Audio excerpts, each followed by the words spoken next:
As you all know, we are on the second quarter of FY19 and the earning seasons have already kicked off.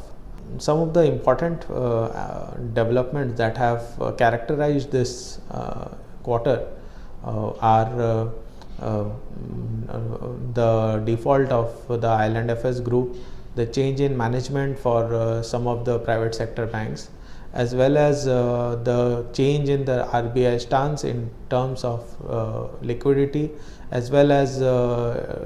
tightening or rather becoming more strict in terms of the ALM management of some of the NBFC players. So that said, the scenario actually turns a lot for the banking and financial sector. Most of the developments have come up at the fag end of the quarter, so you will not see a significant impact of these in the earnings for Q2. But going forward, you can have the implications of these developments in Q3 and onwards. So at this point of time, we believe that it is a good idea for investors to look at well-run private sector banks. We believe that while consumer and retail banks are going to continue to be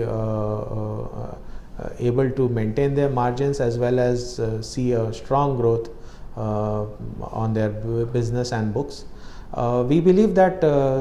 maybe the asset cycle has turned for some of these private corporate facing banks. A lot of pain in terms of asset quality is already recognized with them, and developments like some of the resolutions in NCLT and IBC cases are also a positive news for them. There was some overhang on the management top management continuity for some of them, and with the present recent developments, we believe that they have been addressed by the regulator, and the market should take that into stride and move forward on that. For public sector banks, we believe that it will be better to have a cautious approach. We still prefer State Bank of India, but rest of the segment we prefer to have a cautious approach. On NBFCs,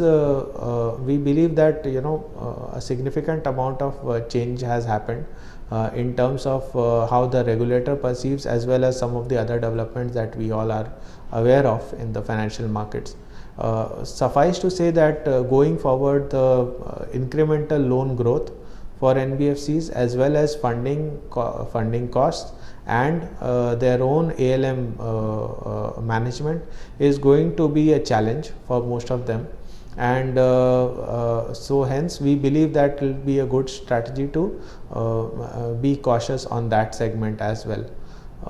We believe that this is a good time for investors to start look at some of the private sector corporate facing banks like ICICI and Axis, and it will be a good time to start accumulating them for a longer term perspective. So at present, we believe that for this quarter, even though asset quality will continue to be a key monitorable, apart from that, some of the other aspects that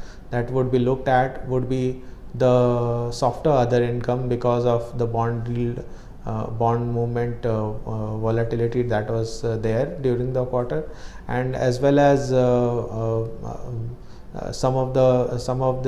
them may continue to see elevated provisioning requirement as such.